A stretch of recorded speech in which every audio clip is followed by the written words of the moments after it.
Hi guys! For today's video, samahan nyo ako magluluto ako ng lobster. Let's go! Una nga guys, ay naglagay ako ng mantika at nilagay ko na rin ng bawang. Yan guys.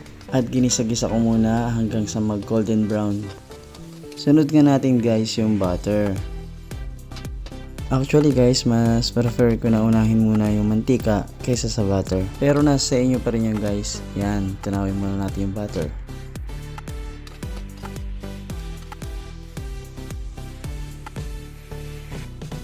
Sunod naman na nilagay ko ay ang sibuyas at gigisahin natin to. Ayan.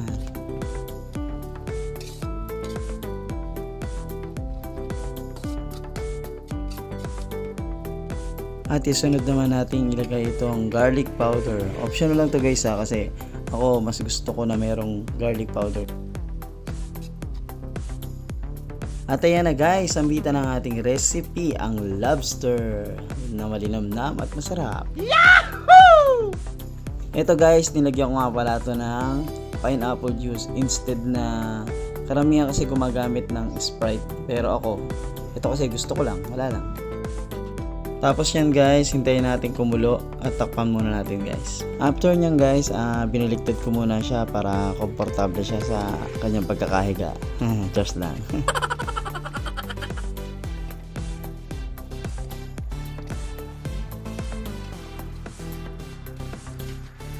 Takpan muna natin, pakuluin ng bahagya at isunod natin na ilagay ang oyster sauce.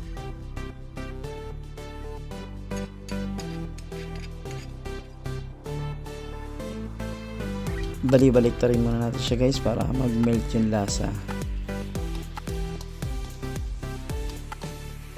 Takpan ulit natin guys at after nyan naglagay ako ng pamintang durog. Yung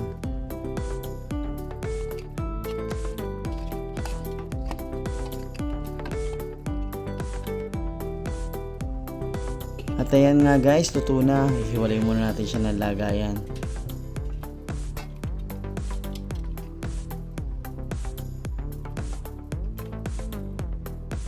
At ito nga guys, maglalagay tayo dito ng slurry.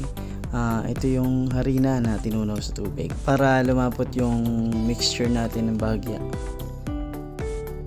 At ito na nga guys, sticky man time na. Yan, lagyan muna natin ng buttered garlic. Yan. Subukan natin guys. Ito na.